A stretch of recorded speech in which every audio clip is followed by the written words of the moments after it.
Bonsoir, bonjour à vous qui nous suivez de partout. Je vous remercie d'être connectés à notre chaîne Edimof.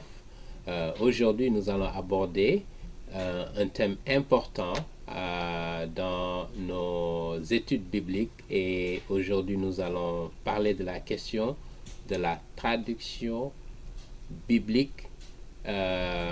Comment faire une comparaison entre les différentes traductions bibliques qui existent aujourd'hui. Et si vous êtes chrétien, ça peut être un outil utile pour vous durant vos études bibliques. Et si vous n'êtes pas chrétien, mais vous êtes intéressé à savoir davantage sur les textes bibliques, comment on est arrivé aux textes que nous avons, comment on peut savoir que ces textes correspondent aux révélations originales que Dieu a laissées et tous les prophètes et les apôtres qui ont eu à écrire ces textes bibliques, comment nous pouvons savoir qu'il s'agit de la parole de Dieu. Parce que si la parole de Dieu est sacrée, il est important que l'on sache ce que nous lisons, si ça correspond à ce que Dieu avait révélé au départ. Donc, aujourd'hui, nous traiterons de cette question. Et j'aimerais d'abord commencer par dire qu'il y a deux éléments importants dans ce processus d'identification d'une bonne traduction de la Bible.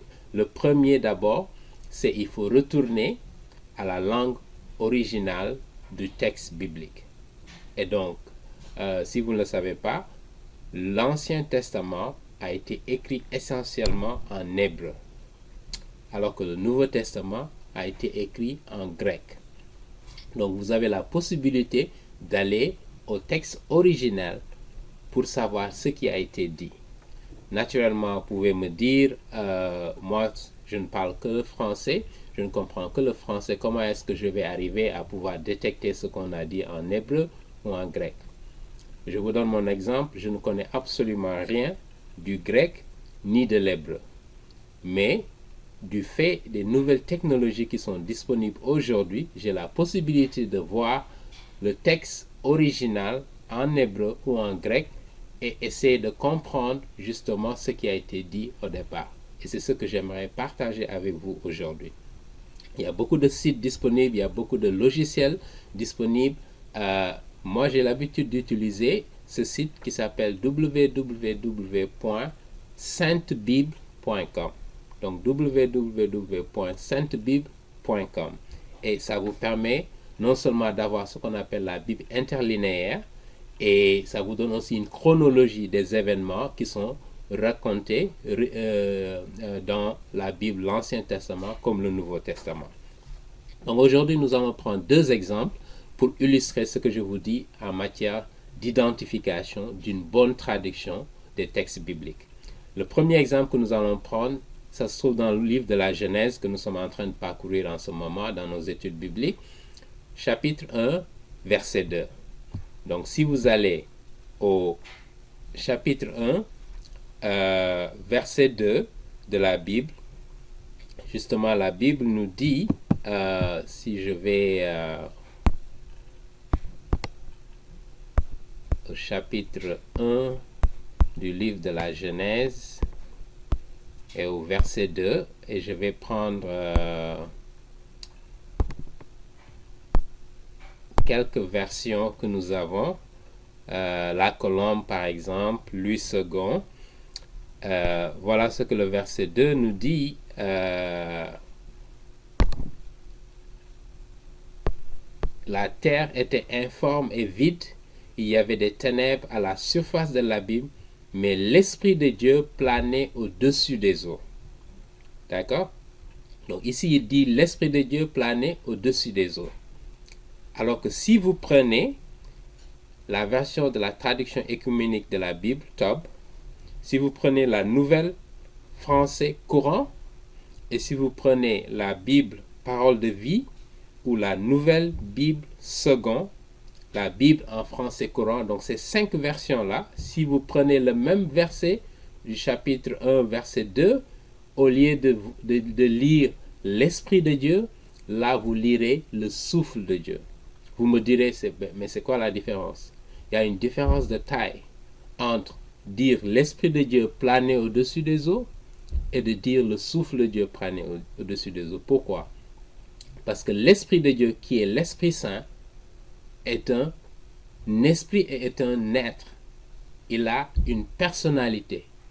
C'est la troisième personnalité de la divinité. Comme vous vous rappelez, dans la création, lorsqu'on faisait notre première étude biblique, je vous ai rappelé qu'au début de la création de cet univers dans lequel nous nous trouvons, il y avait Dieu le Père, il y avait Dieu le Fils, et il y avait Dieu l'Esprit Saint. Et voilà, au verset 2, on nous dit que l'Esprit Saint planait sur la surface des eaux. D'accord? Donc c'est extrêmement important. Parfois, la Bible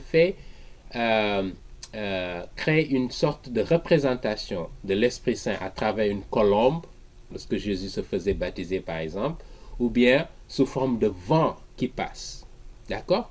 Mais est-ce que le vent correspond à l'Esprit Saint? Est-ce que la colombe correspond à l'Esprit Saint? La colombe, c'est un oiseau naturellement. D'accord? Donc il y a une différence de taille et c'est important de voir ces différences-là, de regarder le contexte, mais également d'aller à l'original. Dans le texte hébreu, il est dit Roua. Maintenant, Roua, ça signifie à la fois l'esprit, mais ça veut dire aussi le souffle. Mais dans ce contexte du verset 2, vous ne pouvez pas le traduire par souffle. Vous devez le traduire par l'Esprit Saint. D'accord? Parce que c'est l'Esprit Saint qui couvait la surface des eaux. D'accord? Voilà, ça c'est le premier exemple. Et vous pouvez retourner pour voir ça dans notre site où vous avez toutes ces versions-là disponibles. Vous pouvez faire les comparaisons.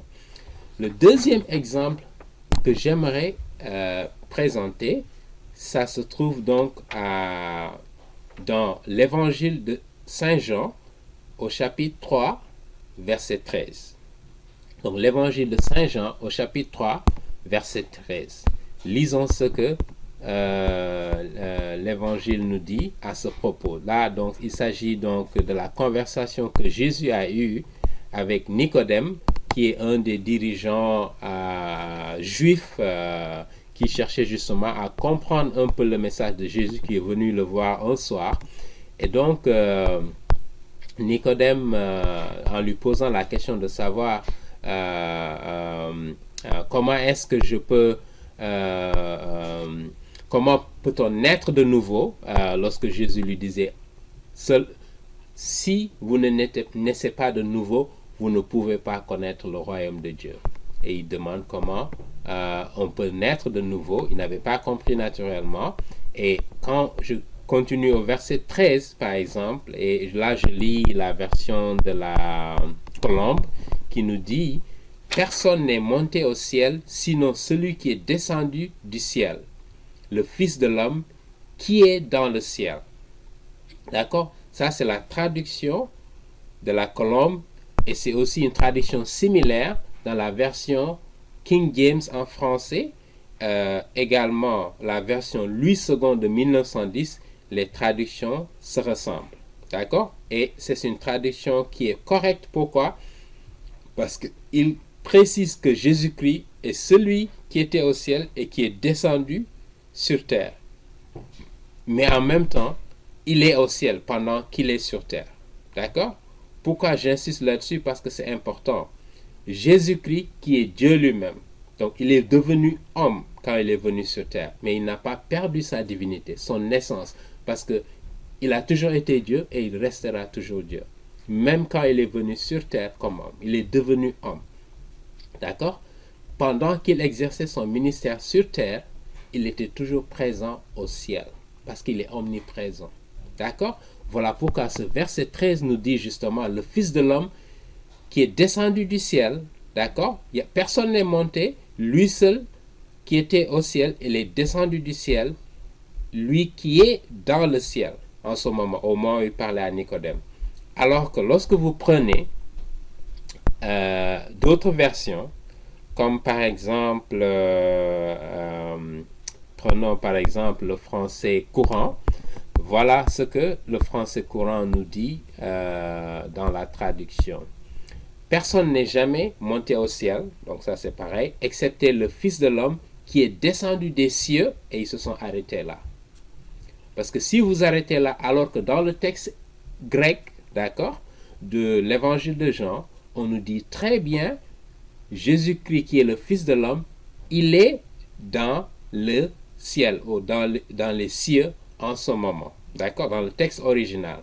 Et ici, la traduction du français de la Bible en français courant nous dit justement, omet cette partie, d'accord, comme pour nous dire plutôt que Jésus serait un homme parce qu'il est sur terre.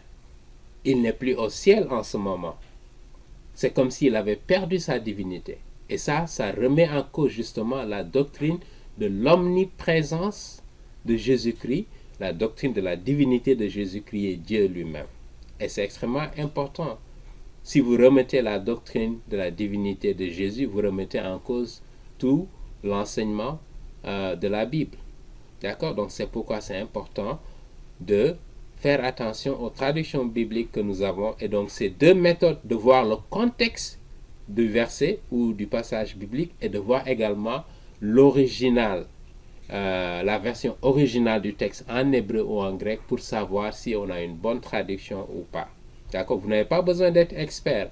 Vous avez simplement besoin de pouvoir lire en français et de faire les comparaisons. D'accord? Je vais m'arrêter là et nous allons reprendre dans une prochaine vidéo pour continuer dans cette lancée et je vous donnerai beaucoup d'autres exemples. Merci de votre attention. Que Dieu vous bénisse. N'oubliez pas de souscrire à notre chaîne YouTube. Vous tapez Edimof sur YouTube et il vous sortira les dernières vidéos et vous pouvez vous souscrire. Merci bien et à très bientôt.